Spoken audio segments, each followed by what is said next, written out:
Yay Media Group.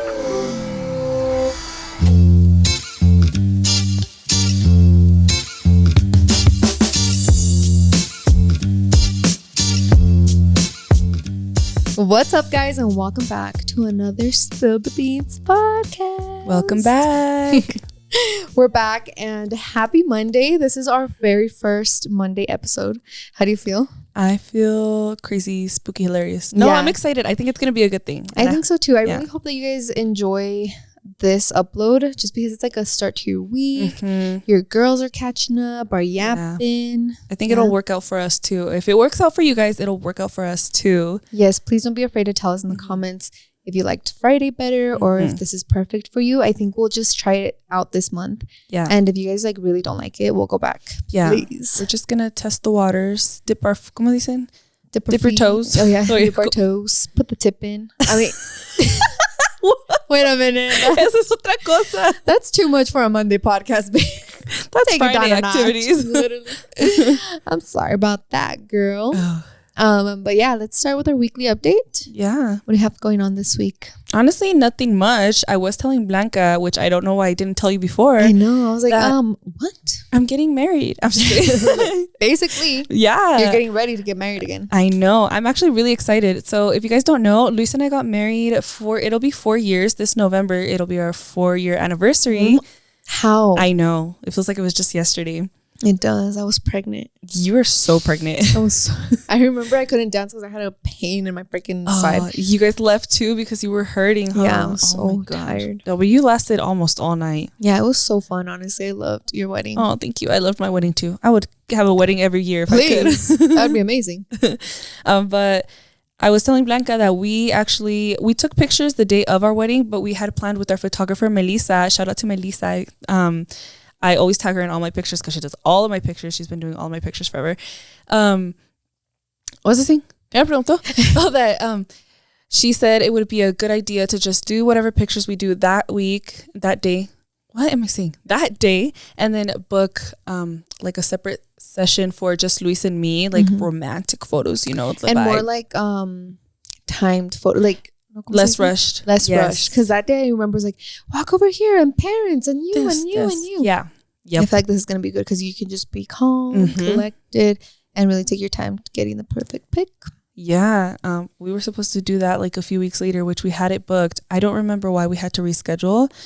And 4 years later, here we are because now we finally had time to reschedule it, apparently. Crazy. Why did it take that long, do you know? I don't remember exactly why we didn't reschedule it right away, but I know that I didn't do it the following years because my dress didn't fit anymore. Oh, okay. And the other day we were just messing around down here. My dresses are down here in the basement. And I was like, should I just try it on for shits and giggles? And I tried the dress on and it fit me perfectly. And then I had the idea. It all came back. Yeah. I was like, I need to do this now. ¿Quién sabe cuándo me van a quedar otra vez? Yeah. And I was like, this would be nice to post for like our 4-year anniversary. Yes. So yeah, we're doing that. I'm really, really excited. That is so exciting. I'm so excited to see. Melissa always pops off with her pics. I know, she does really good. We just saw our friend Kira's engagement pictures. Oh my gosh. Bro, they look so good. They are amazing. Yeah. And they weren't even edited yet. Yeah, they weren't even edited. So I can't wait to see those. But yeah, I'm excited. I have 2 dresses. I did end up getting 2 dresses, which for my girls that can go to Mexico, I ended up going to Chihuahua because I knew I wanted 2 dresses, but I didn't want to pay for 2 dresses. Yeah. So I basically ended up getting 2 dresses for like the price of one just because I ended up going over there. Nice. Yeah. Oh, I love that. Yeah. Pro tip. Oh, I love that. Yeah, I feel like your dresses were beautiful. Oh, I love them. Thank you. I love my dresses too. Yay. I'm excited to see your pictures. Thank you. Please take us behind the scenes on your stories or something. I'm gonna have FOMO. I know. I'm not gonna be here. I'm going to be on an amazing trip, and I'm so excited, which is why I look the way I do. I did get my extensions back. We actually just got back from the hair salon, Noemi and I. We just had girl time, chismeamos, and I got my extensions back in, guys. I swore I was never gonna do this, but this event calls for extensions, honestly. And that's when you feel your best. Like yes. you always like look just more confident when you have your and I long feel hair. confident as soon as Keeks like threw my hair back in front. I was like, oh, she's activated. She's back. She is back. So yeah, I mean, I was gonna say, if you ever want to chop your hair, don't. But Keeks clocked me and she's like, your hair has never been healthier, has never looked better. I was like, oh, you're right, I guess. Yeah. So, yeah, we put them back in. My hair's still pretty short. Not that bad, but yeah, I think it's going to look better when it's curled. So don't clock my tea, please. I know. And even like right now, you can't tell. No? Okay, good. But you're not going to straighten it, so it doesn't matter. No, I'm going to wash it next week. Put my overnight curls. Well, I'm going to wash it, curl it, put my overnight curls to maintain the curls for the week. You're going to wash it right now? No. Next week. No, baby. I was like, they just wash your hair? Yeah, they just washed my hair right now and I was hurting. I literally popped 2 Tylenols because I was over it. I've never had extensions, so I don't know what. Not even like clip-ins, nothing. Good. So I don't never used clip-ins either. Until. So yeah, this was my first experience last year and it hurt so bad. It itched so bad. And I remember the first time I showered, it literally felt like I had 10 pounds on my head. I was just like. Your neck muscles are and then up. Your arms hurt because you're like really getting in there in the wefts, and then you have to blow dry it after because then if you don't, it like grows mold. Ooh. And I'm so precise about blow drying it because I feel like if I even feel a little bit of humidity, I start getting really itchy. So towards the end of last time I got my extensions, I got caspa again, which I used to have caspa growing up. And it was really hard, but Head & Shoulders got my back. Okay, shout out to Head & Shoulders. This video sponsored by. Please sponsor us. But yeah, that saved me, and then it saved me again this time. I bought it for like a month, and it went away. Really? So now I'm like, okay, I have to be super precise because antes no me importaba mucho. It was more like I want to look good, and now I'm like, no, I have to maintain it so it can look good. You know, I don't want no caspa flying around. Oh my God. Yum. Did you just picture that? Just a little caspa coming out. Yeah. But yeah, so she's back for a little bit. Probably have it throughout the holidays, and then we'll go back and just grow it out. How exciting! You look beautiful. You look 20 years old. Thanks. I feel like I went back in time to when we first met. Oh my God. But yeah, I feel like we're both in our growing our hair out era. Oh, for sure. I actually loved on the opposite side of you. I loved my short hair. Like I loved it. But that was because I was in such a I mean, I guess you don't have to be in a mom mode or you don't have to be a mom to have short hair, but I feel like I was just so like in mom mode, and that was my mom mode hair for me. And now I'm like, okay, I'm ready to be in a little bit more baddie mode, which you can be a baddie with short hair, but I feel like the difference with you is that your hair is blonde and you have so much volume and you have so much hair that your hair always looked amazing, like coming out of a blowout. And mine was a little bit hard to style because it wasn't that. Didn't feel it. It's because it didn't have bleach in it, you know, so it wouldn't keep any curl. That's true. It was just kind of boring. And yours is like perfect. Yeah, my hair's pretty dimensional. Yeah, she is. She's that girl. Oh, your hair. I'm like, but look at your hair. I'm like, this is my hair. I did buy it. She's mine. She is mine. But yeah, guys, so that was our little weekly updates. Was We're that excited. Yeah, I think so, right? Do we have anything else? Oh yeah, that was it. Yeah. And then next week we have to decorate for Christmas. That's crazy. That's actually insane because it's Thanksgiving, and then you said December's on that Monday. Yeah, the following Monday. So our podcast is going live, so we have to decorate. That's so weird, huh? Having to like think in the future like that. Yeah. Because usually it's like 2 days before, and now it's like now it's like, oh shoot. Yeah, I feel like changing our schedule has been a little bit rough just because we have to think a lot in advance. But we're gonna get it. It's fine.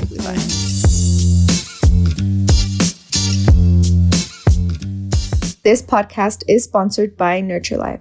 As a parent, we don't need to tell you how busy you are. Our partner, Nurture Life, makes serving healthy meals much easier for me and more enjoyable for our kids. Our kids can sometimes be wildly picky around new foods, but now that we've been using Nurture Life, I'm actually jealous of their meals. Nurture Life is a meal delivery service that makes nutritious meals and snacks that your kids will actually eat, while giving parents the support that we need too. Nurture Life's whole menu is perfect for kids from ages 10 months old to 10 years old. Their fresh meals and snacks are delicious, nutritious, and fully cooked. That means that they are ready to serve in just 1 minute. Nurture Life also lets kids enjoy a healthy, nutritionally balanced diet, while still eating mac and cheese, spaghetti, meatballs, and much more.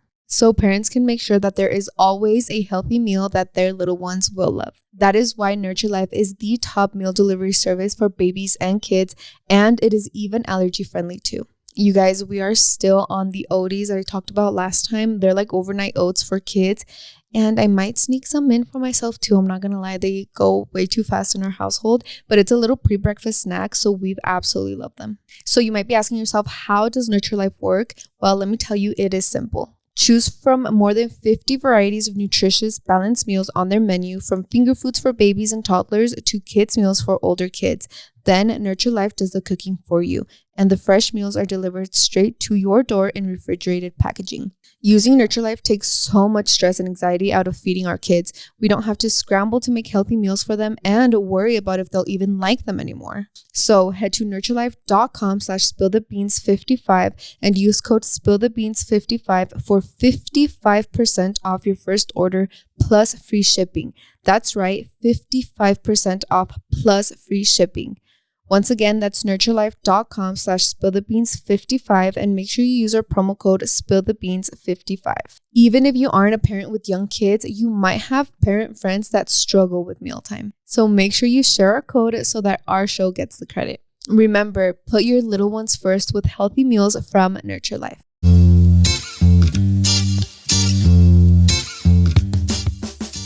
Today we have a mom talk. We've been getting a lot of requests telling us to talk about mom life, motherhood, and everything that comes with it. Yeah. And we just wanted to create a safe space, you know? I feel like when we make mommy friends, you want nothing but a safe space. Someone that's not going to judge, someone you're not going to compare yourself to. And we want this to be that. You know, we were very transparent about what we got done. Yes. Everything we do to maintain our figure. So we're going to be transparent about everything in our life. Yeah. Including motherhood, including our struggles, our wins, of course, because we always want to share our wins, but also our struggles or just things that, you know, are not our proudest moments things that people don't normally share. Exactly. Because I feel like nobody really shares their struggles anymore. Yeah. And we kind of look like we're living in a highlight reel. Yeah. Life is life, girl. Yeah. And also, I think this is the platform of all platforms to talk about that. Like, you don't want to talk about your struggles when, you know, you're on TikTok. Maybe TikTok a little more, but like on Instagram, I don't want to post like, I don't know. I don't want to show on the internet when I'm struggling, but I do want to talk about it. Yeah. If that makes sense, you know? Yeah. Just tell you our experience. Yeah. Exactly. Yeah.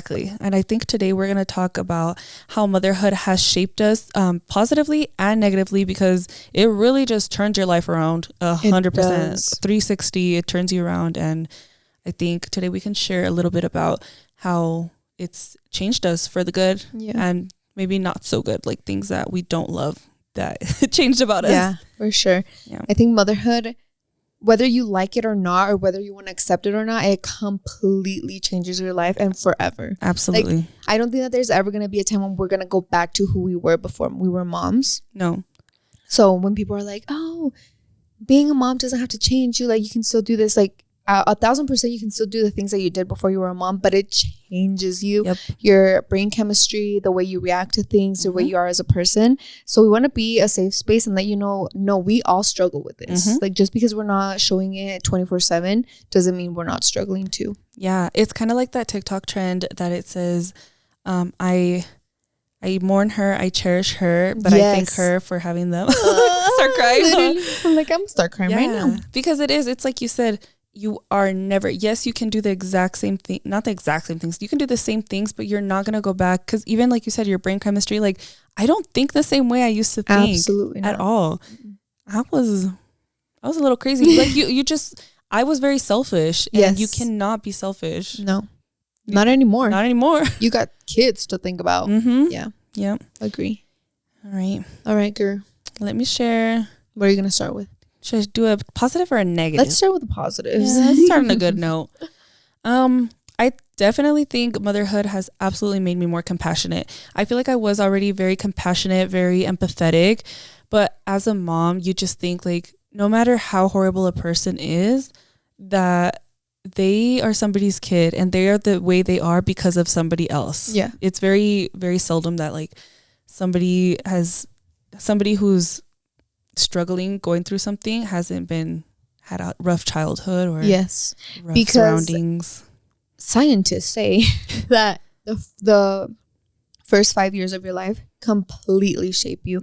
Whether it's how you eat, how you're treated, how you're taught to love, everything. Your children's first 5 years are the most important.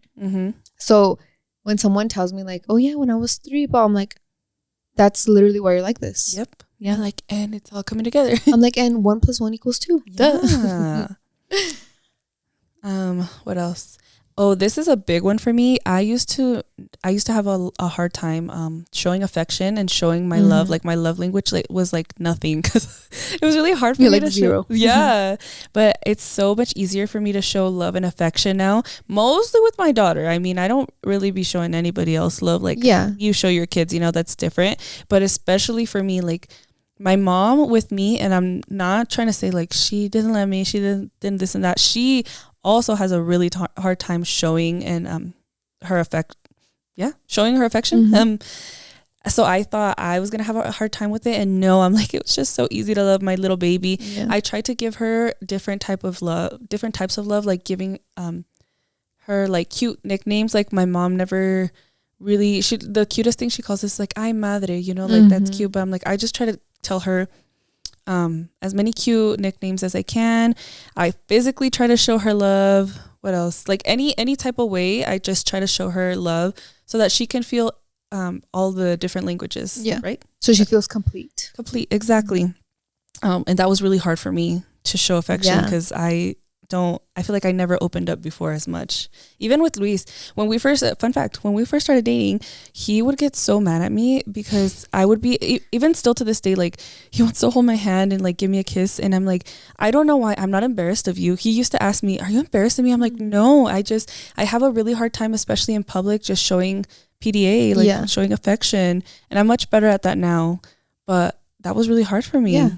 That makes sense. Total sense. Yeah. I think growing up in a Hispanic household, it's like that. I remember my mom would never tell me she loved me, or my dad. Really? Yeah. And I met this friend when I graduated high school, and we became pretty close and would hang out all the time. And I would go over to her house, and every single time we would leave her house, she would get off the phone with her mom. Anytime she was texting her, she'd be like, okay, love you, bye.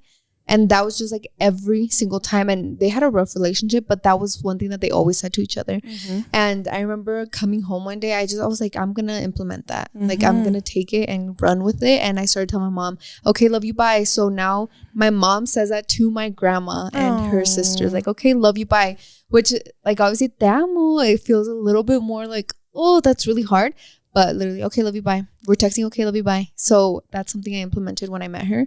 Until this day, we say that. Yeah. When we're done talking on the phone, even with my friends, and I was gonna say that time I hang up, I'm like, okay, love you, bye. Or every time, get this, be this, and now thanks to that, you've implemented that in me, and even with me and my sister.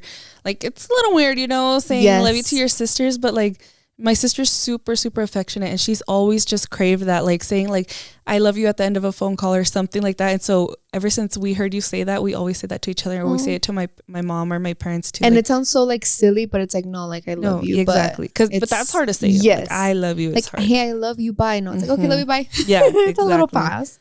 Yeah. But yeah, that's how I say it to all my siblings too. Yeah. So I think that was something that was really easy to implement, just because I took it from her. But I do want to say, before I became a mom, my mom and I were always close. She was always my best friend.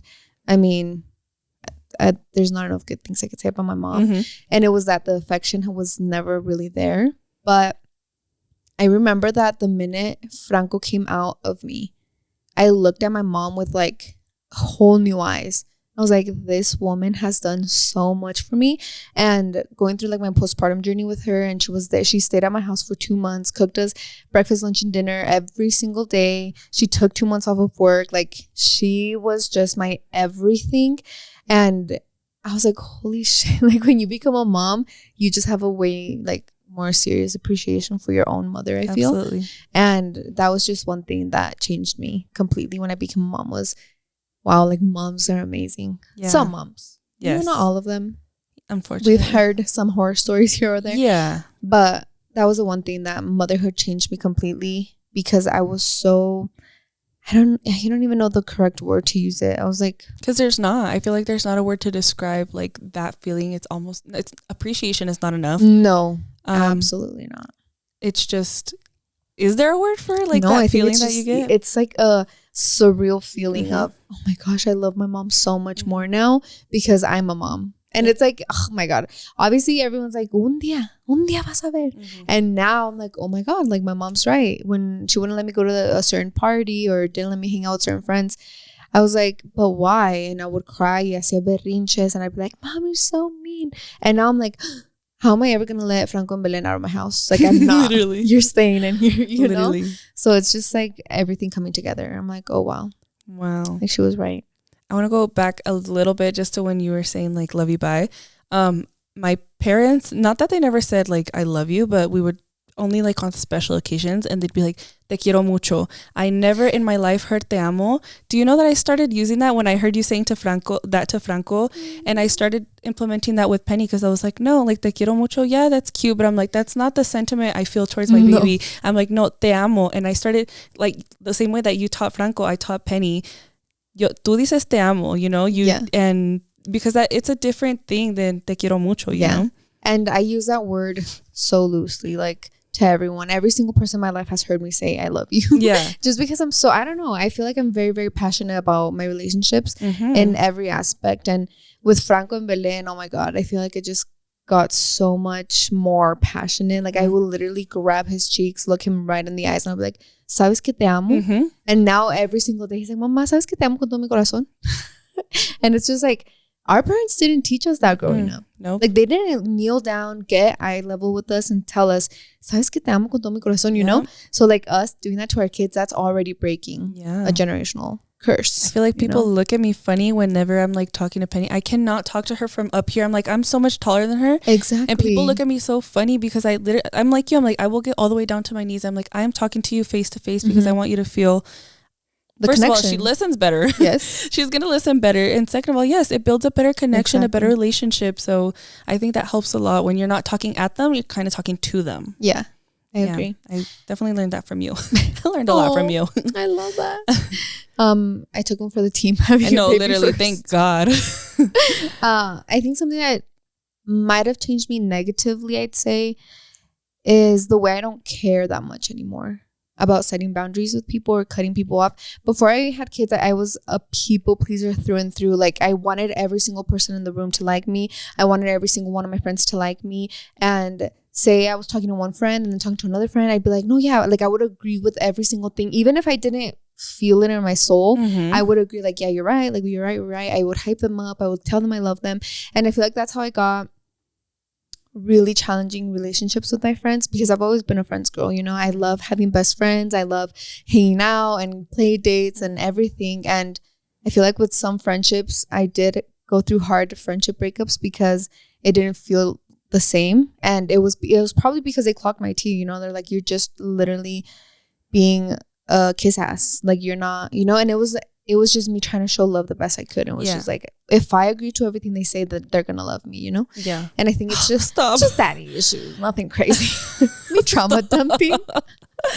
Keep going, girl. So yeah, I think that I feel like it's both positive and negative, because now I literally, like, you know, I'll tell you something, like, I don't fucking care. Like, I'm over it. And back then I'd be like, no, I mean, what do you think I should do? Like, I should text them and I should fix it. Yeah. And now I'm like, girl, my circle has never felt more secure in my life. Yeah.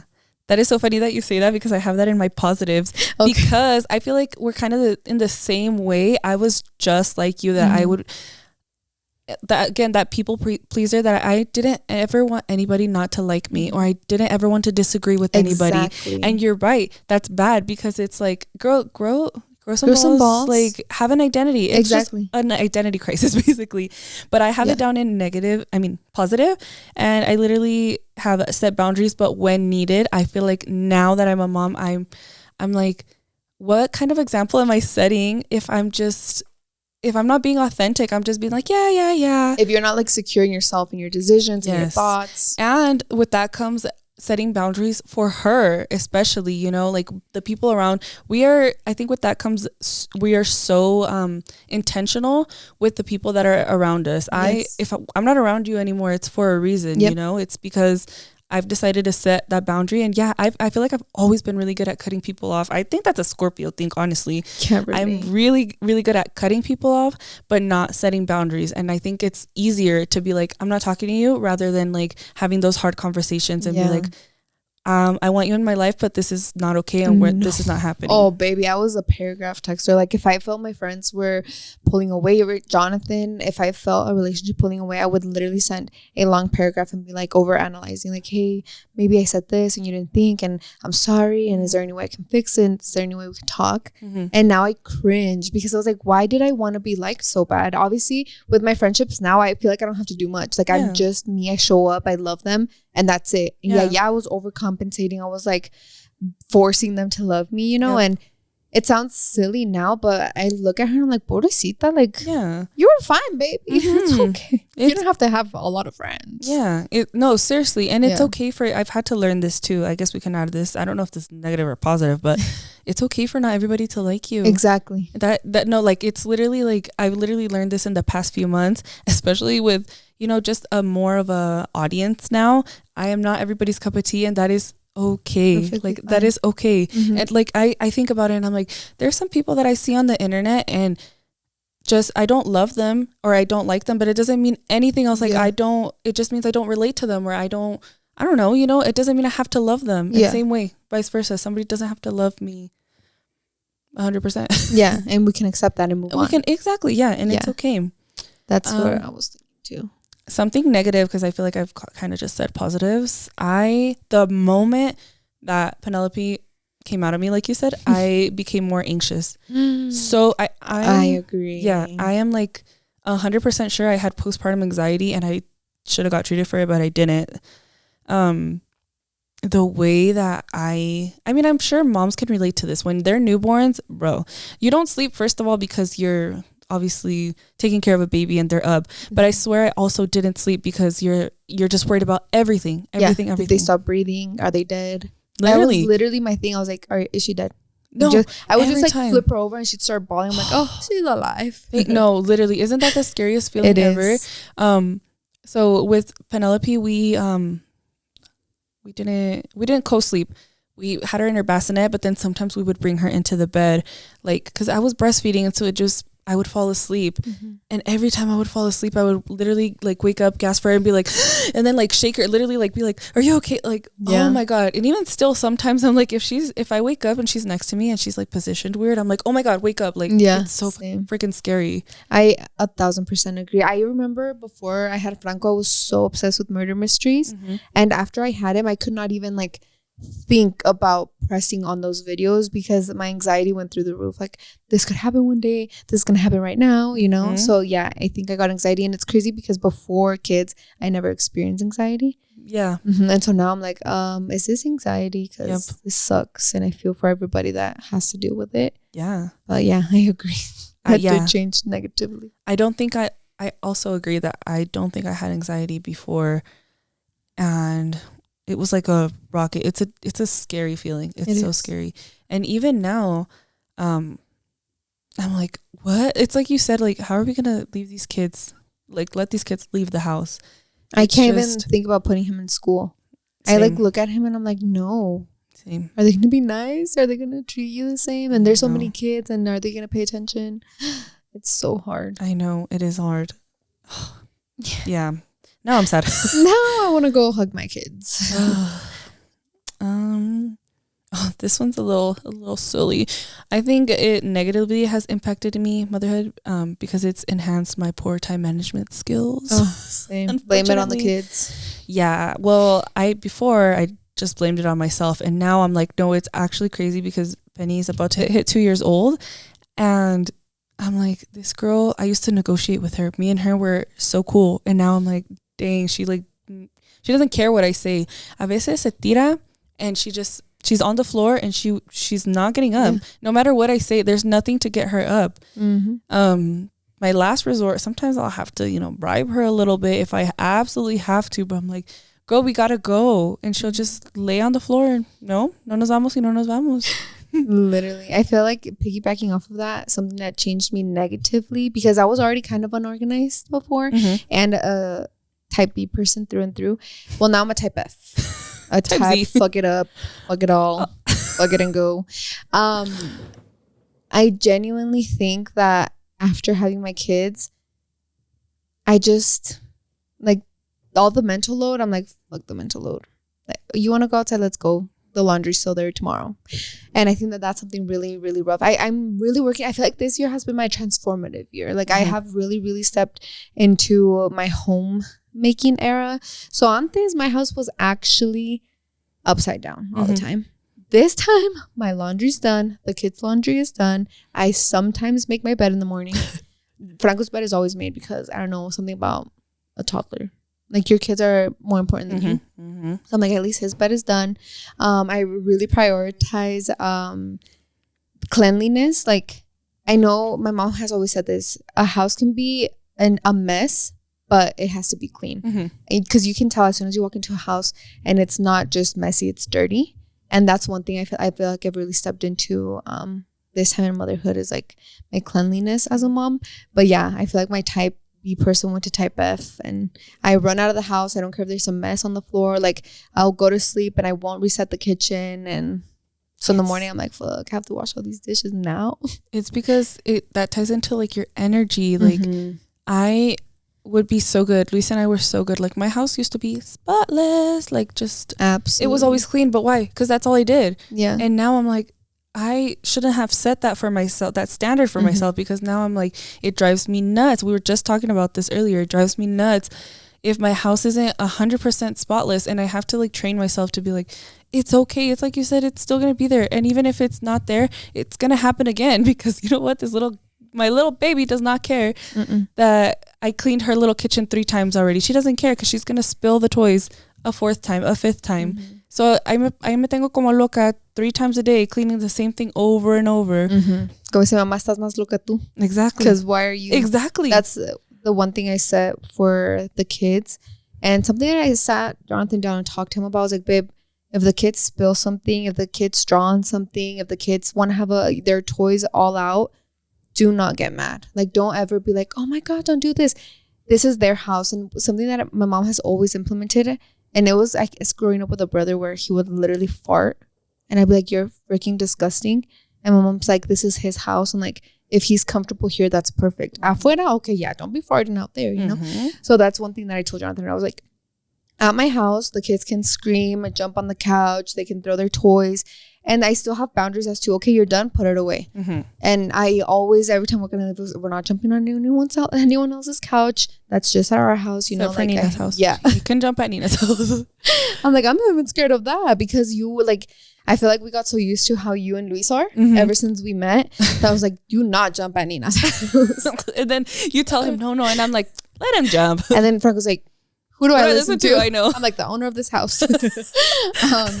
But yeah, I feel like that's one thing. I was like, if you're at my house, you're going to be able to do anything and everything. I don't know how moms do it when they're like, I lock up the pantry so that they don't open it and get in there. I'm like, my kids are in the pantry all day. Like, mama mama. And I feel like it's just a healthy relationship with food and with me. Like, they don't just grab it and eat it. They're like, mama, puedo agarrar esto, puedo agarrar. And I'm like, yes, no, maybe let's do this one instead. But it's just that building a safe space and making sure that they're never nervous to do anything at our house, you know? Yeah, I 100% agree with that, because I had to literally train myself, like I said, because then I would think about it and be like, okay, I remember you said months back that, well, I think this is more because your pantry has a little bit less space, but you were like, oh, the snacks are at the bottom and Belen just grabs them.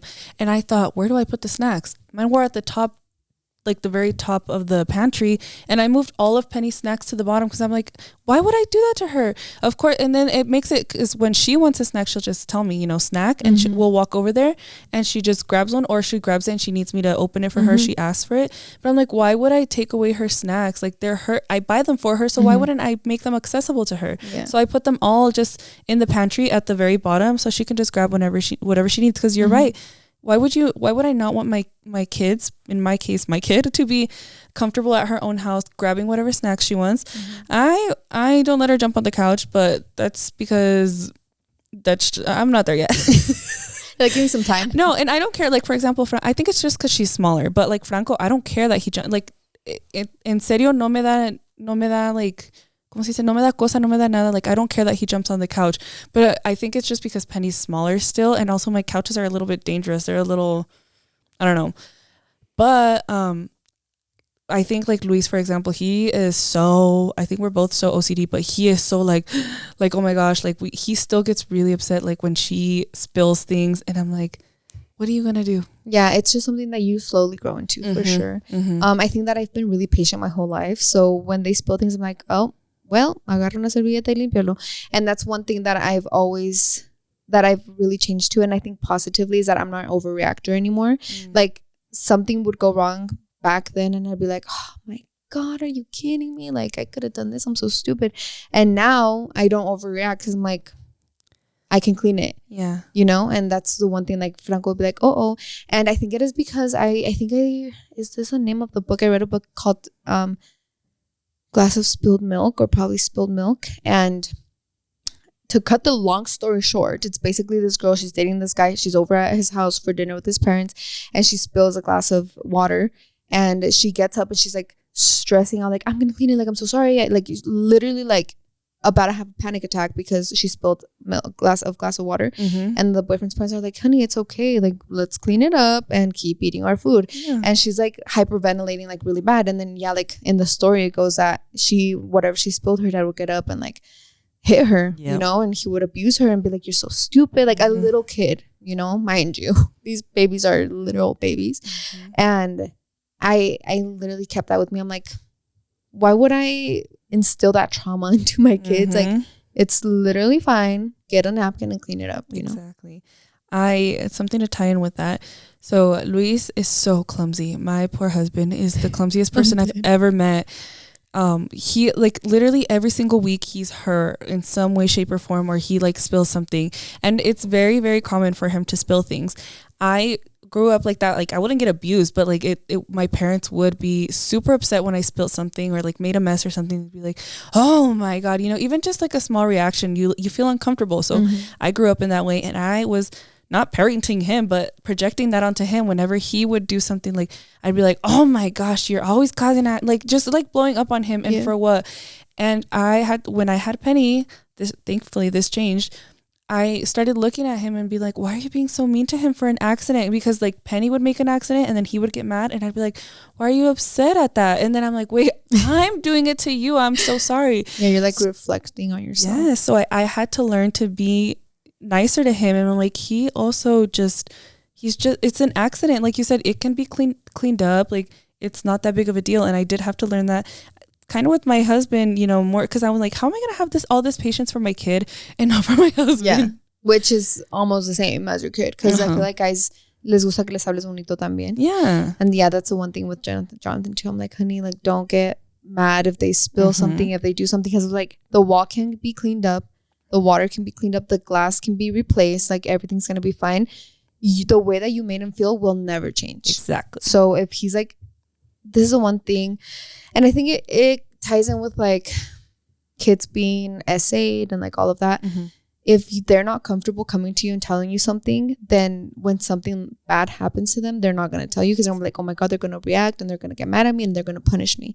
So I'm like, the reason I'm doing this now is because if anything ever happens to him, like, I don't know, he's 15 and mom, I accidentally took a shot and I don't feel good, please come pick me up. You know, I don't want him to be like, oh my God, mom's gonna kill me, I'm just gonna walk home and hopefully, and then something happens to him on the way home. Like I think about that all the time and I'm like, no, I hope that my kids grow up and they know that they can tell us absolutely anything, and even if we're going to give them a consequence or give them a talk, they're not gonna get mad because they're not gonna think that we're gonna get mad, you know. It's just a lot. I'm like, being a mom is a little hard, and it starts now. Yes. You build that relationship. It's like the first 5 years. Exactly. You can't, not that it's too late, but it's probably really hard when your kids are older and you want them to tell you things, but you've already created that connection or that disconnect. Exactly. That disconnect where it's like, well, you get mad at them for everything they do, so why would they tell you something? Yeah, you know? That's gonna potentially get them in trouble. And it's kind of like that thing, like you're just because you're their parent doesn't mean they need to fear you.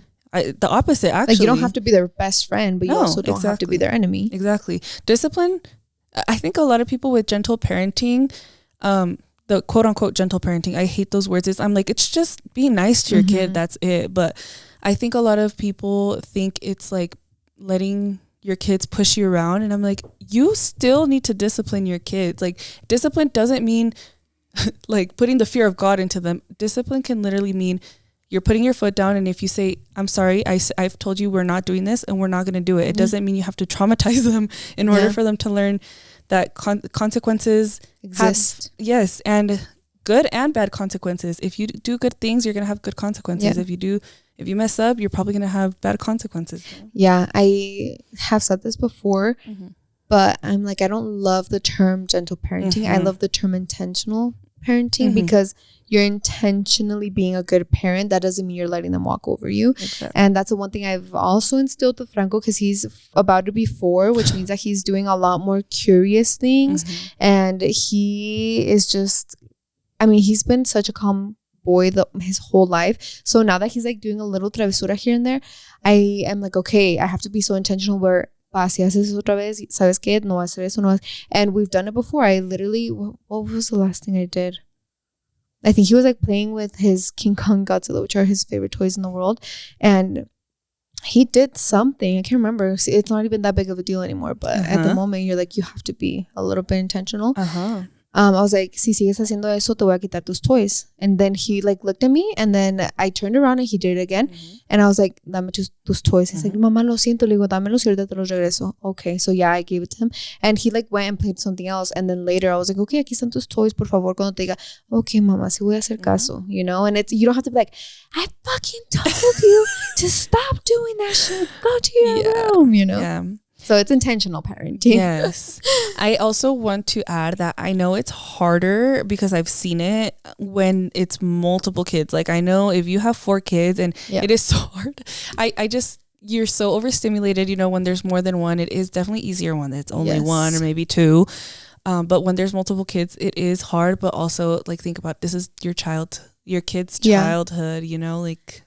And also, we're not here to say, oh, you have to be like super kind and soft-spoken and like never raise your voice. No. That just works for us. Especially for moms with more kids, more than 1 or 2. And especially because one thing that Belen has taught me is that your kids are completely different, girl. Like, one will be calm, the other one will be crazy, the other one will be calm and crazy, you know?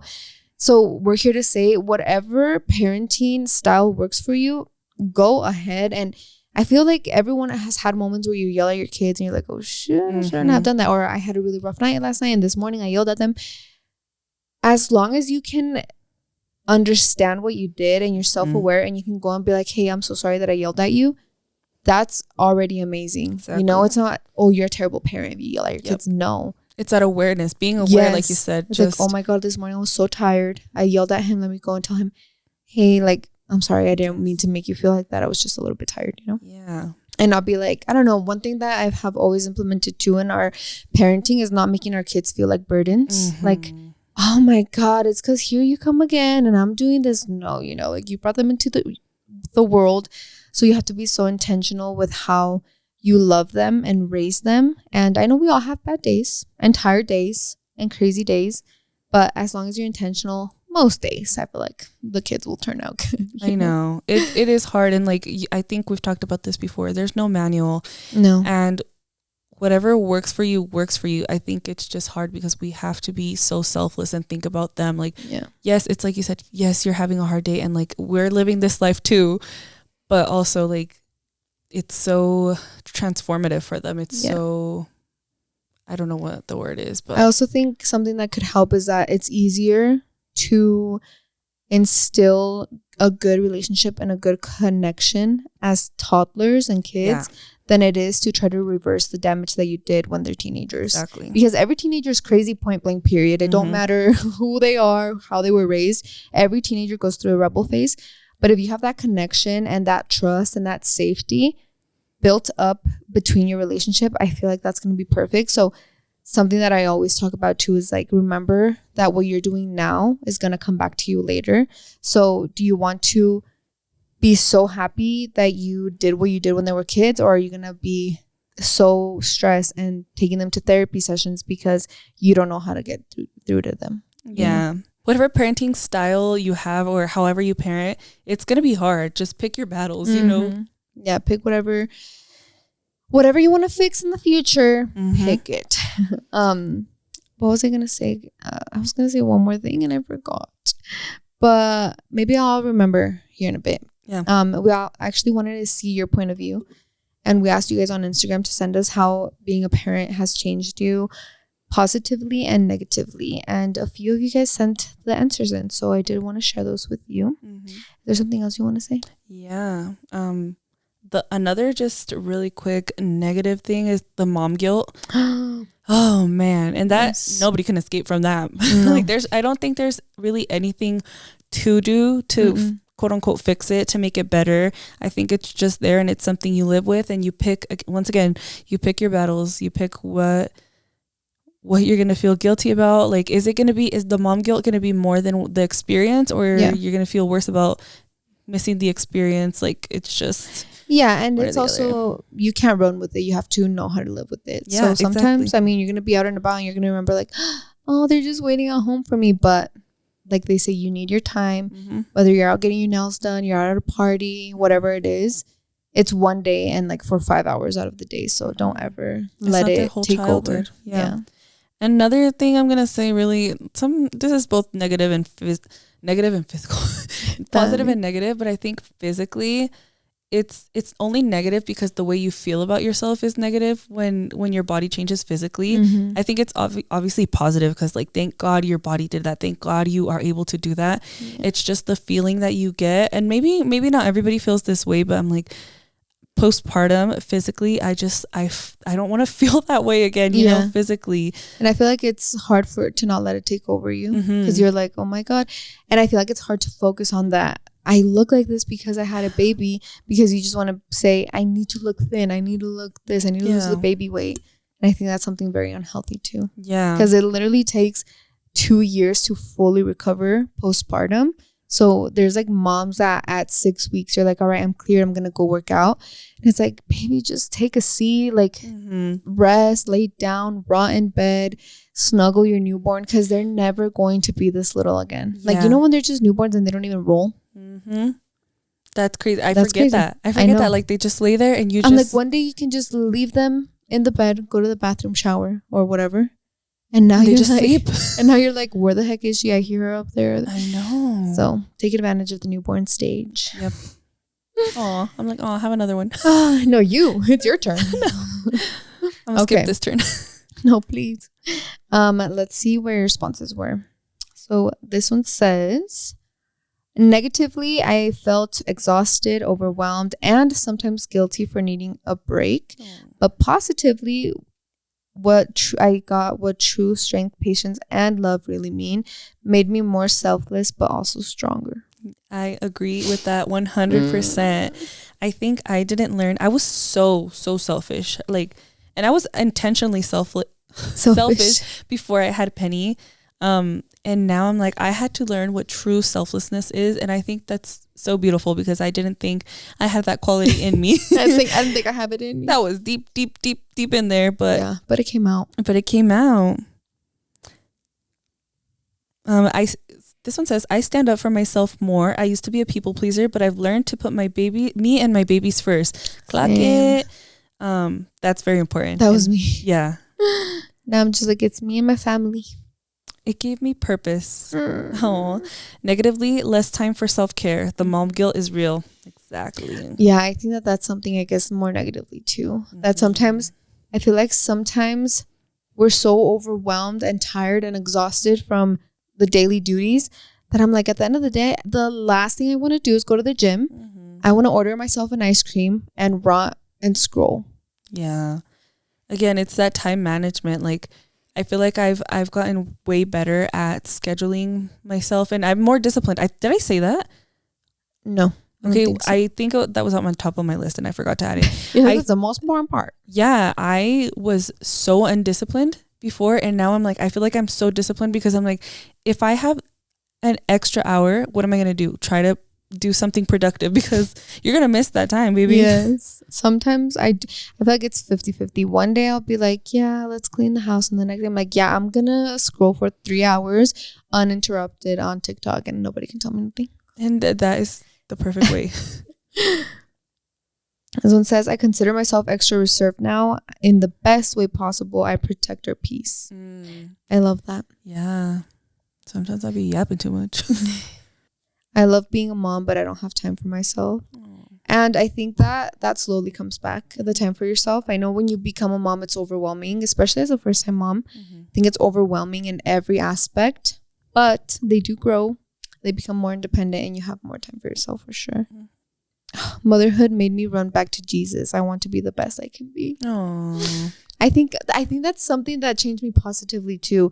I think before I had kids, I would still pray daily. Y siempre me persino antes de manejar, antes de comer. But after having my kids, I pray every single night. Franco knows all the prayers. Se persina, Beleña se persina. And I think that's something that it did change positively, was incorporating God more into our daily routine. Yeah. I think just naturally you kind of just want your kids to be protected. Yeah. And your family to be protected. And, you know. You're like, who better than God? Exactly. You chase God.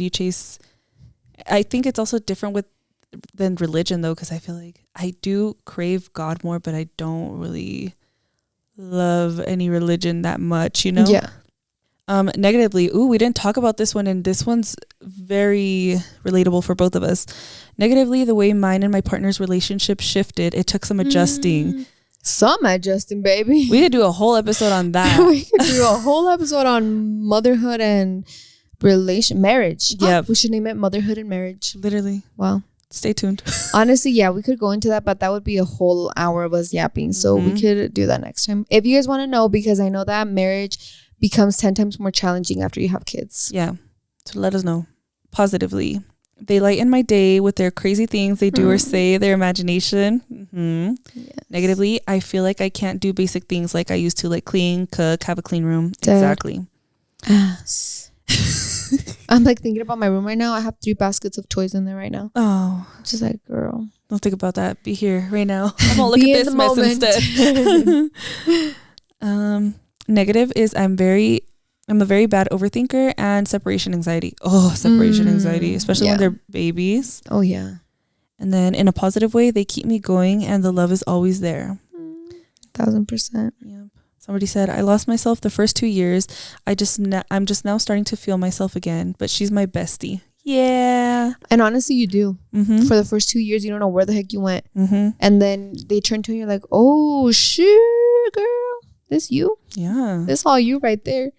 And I feel like I became more confident because not only was I getting my pink back, but I was also a mom. Yeah. So I'm like, he literally idolizes me. Yeah. You're like, you can't tell me shit. Yep. It made me realize who really were my friends, and because close friends cut me off. That's also something. It does. It brings out the true people in your life. Absolutely. Do you see? And the one thing I'm getting from this is that no matter how you parent your kids, like we can discuss, because me and you, like we have a lot of things that we do similar, but there's also a lot of things that are different between us. And the only thing that I am getting from this is that we all just freaking love our kids so much, and we will do anything and everything for them. So it doesn't matter at the end of the day how or what we do. Exactly. Like this one says, positively, I try my hardest to not judge or talk badly about others around my kids. Yep. Exactly. Wait, that's crazy. I just told Luis that we have to stop saying mean things about ourselves and like talking bad about other people, because she's gonna think that's okay. Yeah, exactly. Positively gives me something to come home to and brings me an inexplainable happiness. Literally. Positively forces you to mature and become the best version of yourself. Yep. I think that's another thing that changed both Jonathan and I completely. I remember when we started the podcast, we were like, oh yeah, here and there, we love the podcast. As soon as I got pregnant with Franco, and it was 2 months before I was due, I was like, okay, we need to get our shit together because we're about to bring a literal human into this life, and we need to secure our finances for him. And I remember we booked a trip to LA for a week. We booked like, I think it was four guests on the podcast. We had like 3 YouTube videos planned. We vlogged every single day. And that after we had Franco, that is the one thing that completely changed in us was our hunger to want more. Because before, and I've always talked about this is kind of like my negative trait, that I'm always okay where I'm at. Like I'm never like I want this and I want that. No, like I'm always like I love this. Like I'm happy, I'm content. And Jonathan has always been like, babe, you need to want more for yourself. I was like, why? I love it here. That's crazy. He's like, you need to be, yeah. He's like, you need to be more hungry for everything. And I'm like, oh, like, but I like being comfy. But I like it here. So that's one thing that completely changed after having I feel like after having Berlin, I was like, you need to work, bitch, because you don't have a lot of time to secure everything. Like I've never had so many bank accounts in my life just like pouring. I'm like, este pa esto, you know, like just moving my money around. And that's the one thing that I think Jonathan and I have become so good at is moving our money around, because we would meet with our accountant and our tax preparer, and she'd be like, y'all are crazy. Like, you guys are paying way too much in this. You're doing way too much with this. You could be doing so much more with your money. Like, you need to learn how to move your money. And I was like, oh my God, how do you do that? Mm-hmm. So after we met her, we just started like everything with finances. And it's like money has never been such a priority in my life than it is now, because I literally have 2 kids that I need to put through college. So I'm like, if I start now, by 18, I should have enough to put them both through college and pay their full tuition. I'm like, it's a little stressful over here, but back then, I'd be like, oh, living paycheck to paycheck, like, no pasa nada. I'm living my life. Let's go shopping. And now it's like, no, girl, like, you need to save. Put it all in the savings account. Yeah.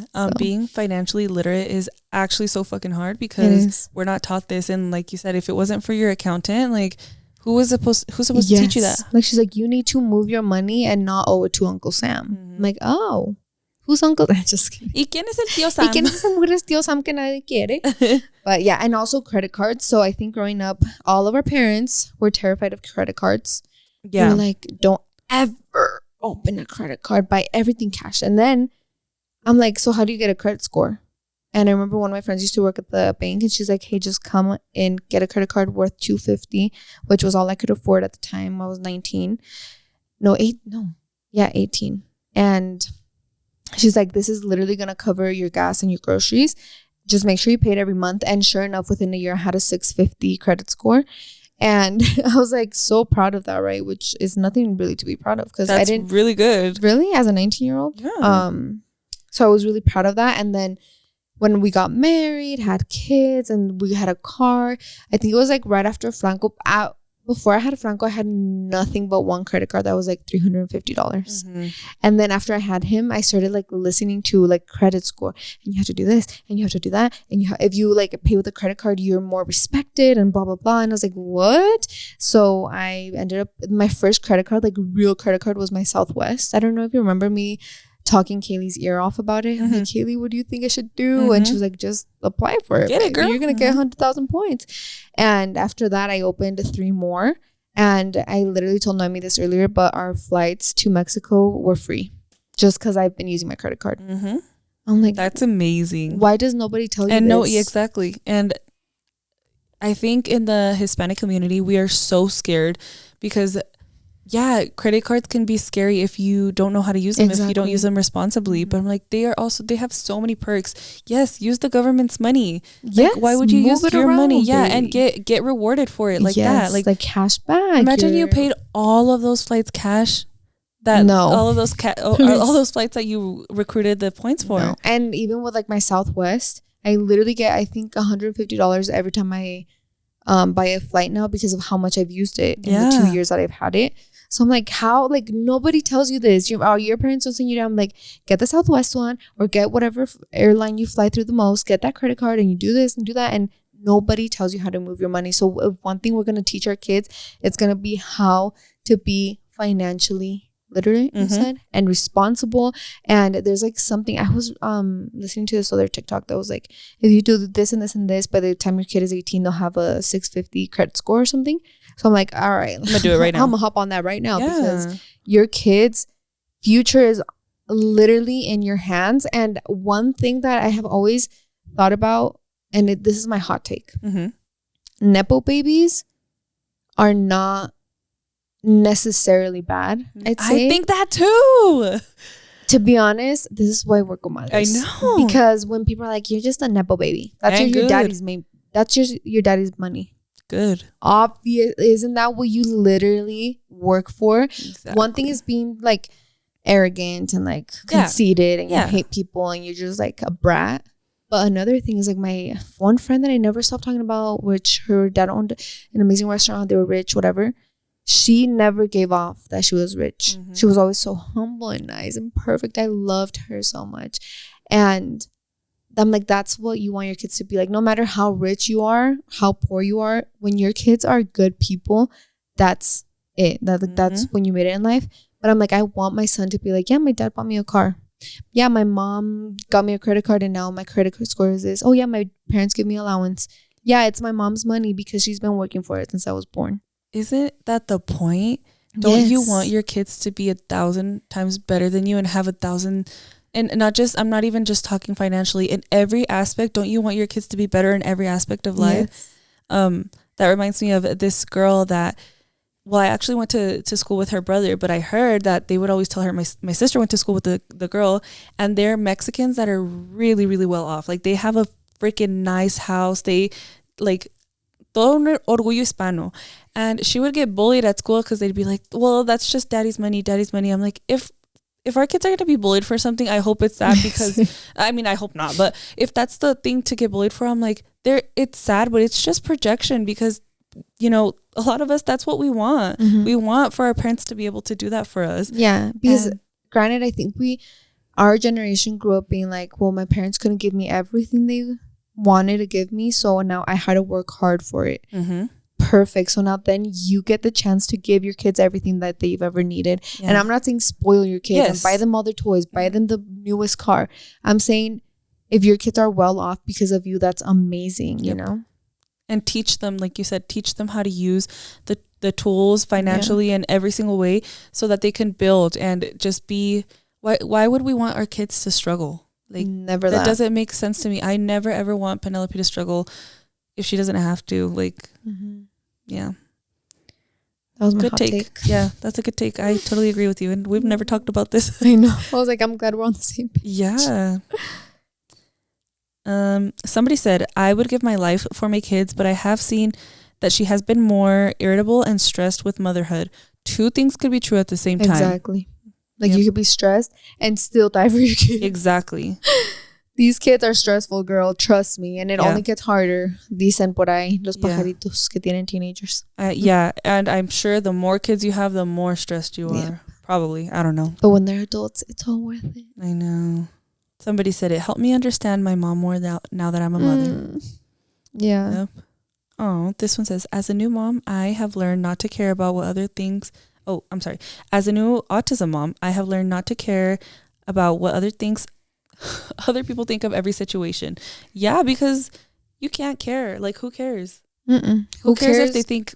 Do not ever care about what others think about your kids or your life. Yep. That is another thing I instilled in Jonathan early on. I was like, if we're out and about and someone is throwing a tantrum, who gives a flying F? If we're flying and Franco starts screaming his head off, you are not to get mad at him. You are to be calm, let him borrow your calm, and let him see that dad is just here to calm me down. He's not here to get mad at me. Because obviously I feel like as adults, you're like, oh my freaking gosh, my kid is throwing a tantrum. What are these people going to think of me? You don't know them.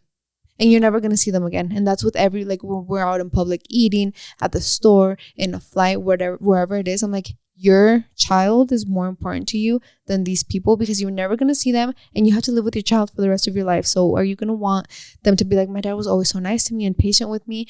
Or are you going to be like, oh, my dad always gets mad. Like, he's not really the vibes. You know, it's like that saying when they're like, every time dad gets home, we go into our room. Oh, that's so sad. Exactly. So I'm like, you need to be a dad that they're literally anxiously waiting for at the window, you know? Yep. And that's how my kids are now. As soon as the door opens, Papa! Like, this is what you need to keep for the rest of your life. Yep. That's the only thing that matters. Somebody said, positively, I have so much empathy for people now. I cry like I have no business. Same. I never used to cry about anything. Same. And now I'm like, everything, like the amount of videos I send you crying of myself. I'm like, do you want to see this TikTok? I know. I'm like, no, don't send it to me. Oh, this one's good. Positively, I learned to take care of myself before my kids. Yeah. I became scared of, and then negatively, I became scared of anything. I feel like that's a good one to end on because, like you said, we became more disciplined. And it's true because you know how they say happy wife, happy life? I think when a mother is happy, then everyone's happy. I agree. So you have to take care of yourself, whether it's going on a walk, going to the gym, going to get your hair done, your nails done, your eyebrows done, your lashes done. It's never oh my God, I'm taking this time for myself, like pobrecitos mis kids. No, baby, because you could come home, you're confident, you actually want to do things, and that's literally, you're giving them a better life if you're taking care of yourself. Yeah, it's like you said, isn't it crazy? Like, we are the center of everybody's life. Like, we are the center of the household. And this goes for anybody, like single moms, you're the center of the whole household. Married moms, you're the center of the household. So like you said, your tone, your mood, your everything is going to set the tone for the whole entire house. I remember walking into my house and I would look at my mom and I'd be like, all right, that's the kind of day we're having today. Because it's true. Like, she sets the tone. Like, yeah, the father could be the head of the household, the money maker, the bill payer, the fucking whatever, you know, but no one is more important than the mother. And I stand 10 toes down in that, and I will die on that hill. Because if the dad is bringing in the bread and is being a dick to the mom, nobody's happy, you know? So it's like, yeah, you have to be so intentional about how you treat your wife too. And girls, do not be scared to sit these men down and be like, you got to step your shit up because I'm done. Even if they're the money breadwinners. That doesn't make them more value, that doesn't make you more than me, because who's holding it down at home? Exactly. You know? And that's the one thing that I always want moms, especially moms, to prioritize is themselves. Just because your husband is buying everything, putting the food on the table, does not mean that you're any less. You're still just as, if not even more important than him in the household, because your kids look towards you for everything, you know? I think about this all the time. I'm like, if God forbid my husband wasn't here, if God forbid me and my husband split up and he's the main financial provider, guess who the hell is going to have to do everything I'm already doing plus financially provide? And we're going to do it. So don't ever be like, oh, well, he does everything. I'm like, okay, you do everything. You can too. And you can do everything but work. Exactly. He only works. That's crazy, baby. You got to get his shit together. Yeah. And this is very, what's the word? Very like subjective. We're not like, this is not the case for everybody. No. Of course not. I feel like there's a lot of stay-at-home moms that are treated like queens as they should. It's just case by case type of vibe, you know? But if you ever feel like your husband is not treating you like you should, just because he's the breadwinner, call this hotline. Call Spill the Beans podcast at jj.com. No, but seriously, guys, we're not kidding when we say that moms are so important, and your mood literally detects the mood for everybody. Yep. So don't ever be afraid to ask for more time, more money, more space, more anything. You deserve the world, and there's a reason why happy wife, happy life exists, and it's not a myth. It's the truth. Yeah. Wow. I feel so good now. Te oíste como Walter Mercado. I hope that all the moms listening to this podcast feel not only heard but seen and empowered. And you gathered strength to either be a more patient mom, to ask for more in the relationship, whatever it is. We hope that we motivated at least one of you to do something. Yeah. You know, because whether you're already an amazing mom but you wish you were more patient, perfect. You know, I feel like every day is different. And if you weren't patient today, guess what? You can wake up and try to be it tomorrow. Because these kids be trying us. Literally. And there's always room for change. There's always room for like improvement. Like, I'm always, I feel like we're always trying to work on something. Yeah, I feel like being a parent is trial and error. Like you Yes. can try gentle parenting. Oh, they need a more assertive parent. Perfect. Because every kid is different. Saca Every la household. chancla. I'm just kidding. Saca la chancla y asústalos. Nomás no les pegues. Put the fear of God. Voy a agarrar el cinto. But yeah, guys, I don't know. I feel like every single mom watching this right now, you're doing amazing. Yes. Whatever parenting style you are, how patient, how not patient, whatever you are, as long as you are doing your best, that's already amazing. Which we all are. Which we all are. So let us know how you guys are feeling today, how your parenting style. Are you anxious today? Are you feeling like you have a good day? Because every day is different. I feel like one day I'm conquering it all and the next day I'm drowning in it all. No, literally, some days I'm like, oh my gosh, I'm so good at this. Wow, today was the best day ever. And then some days I'm like, I'm a piece of shit. Laying in bed like, didn't get shit done. No, exactly. Yeah. But yeah, you're doing amazing, sweetie. Mm-hmm. We love you. We see you. We hear you. And we're here for you. Amen. Amen. Sounded like Nombre a del prayer. Padre, Hijo, Espíritu Santo. Amen. I hope you guys have an amazing Monday, start of your week. And is there anything else you want to say? Just let us know if you like the Monday uploads. I heard you say mariscos. I'm like, hell yeah, I'm down Girl, for I mariscos. want mariscos right now. I'm hungry. Yeah, but that's it. Hope you guys have an amazing rest of your week. And try your hardest. I'm like, we're just trying our hardest. If you try your best and you don't succeed, it's okay because tomorrow's a new day. And wow, with that, we're done. Poetic today. I know. I'm telling you. Yo no sé qué te inspiró. Longer hair, more wisdom. I think it was Alani. Yeah. Anyways, shout out to Alani. If you want to sponsor us, we'll send you our address. We drink them We drink them every single day. And yeah, we love you guys so much. And we'll see you in the next one. Bye. Bye.